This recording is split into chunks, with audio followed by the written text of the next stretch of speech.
Peeps, look at those lefties taking offense on behalf of imaginary constructs someone else made up. Same peeps, you have offended God.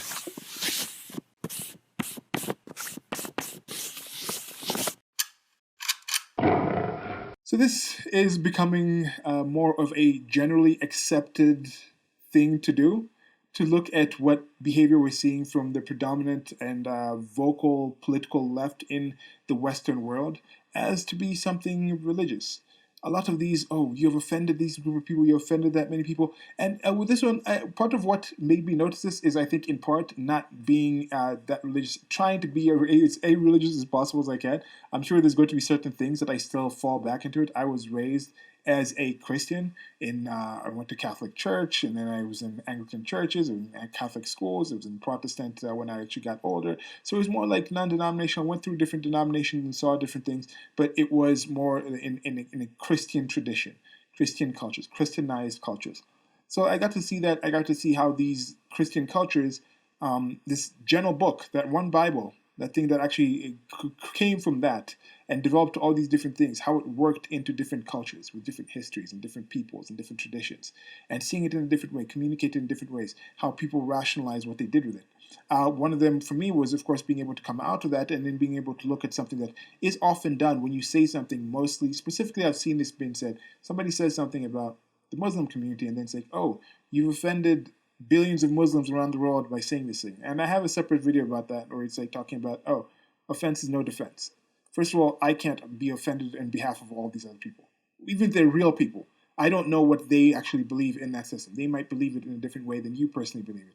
They might just be like, oh yeah, that person's just joking. I know this person's just not something serious. Or, oh no, my God can defend himself against us. So anyway, but then when it comes to Christians, the Christian right in the United States of America, a lot of people on the political right are, not a lot of people, I've actually looked at the figures and it turns out it's like 46% of people in political rights are Christian and something like 44 or 42%. It is a predominantly Christian country in the United States of America, so that makes sense. But anyway, so you have this kind of situation where that happens. Where some people will say, people on the left making fun of these constructs, these groups, saying, oh, you're offended transsexual people, you offended LGBT, you offended this, that, and the other. When they say that, they are making up these imaginary constructs in their mind, sure. But also, they'll go back and say, by doing this, you've blasphemed, you've offended God, you've offended the creator of the universe.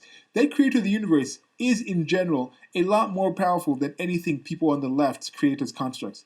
Yet you still think that being would be offended by something like a random individual on Earth actually said. So there is some hypocrisy with this one. I just want to point that out, that there is a thing where I think the more rational we become, the less religious the world becomes, the better it becomes. You look at certain cultures, and they might be places like the United States of America that people identify as Christians, identify as more religious than many other places in the West.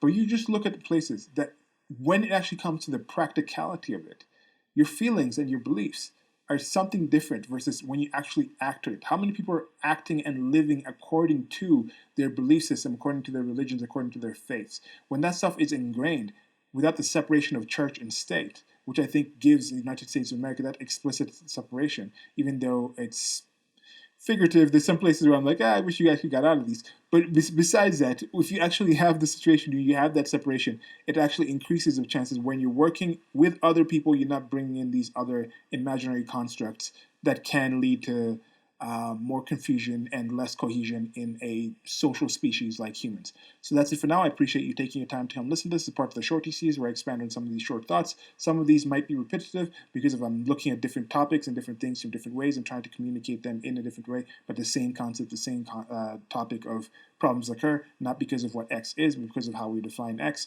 So maybe if I can define these X's in different ways, one of those ways can be something that's understandable, or one of those ways can be something that can let you understand what I am trying to think, and if I'm wrong, you can correct me based on that different way I'm wording or approaching a certain issue that I think we all agree issues exist. Let's try and solve them. Till next time, goodbye. Also on the screen, I think I'll have the offense is no defense merchandise. You can get that at, right now I have the Redbubble store going up. I might develop and see about getting something more personal and something more interactive. Goodbye.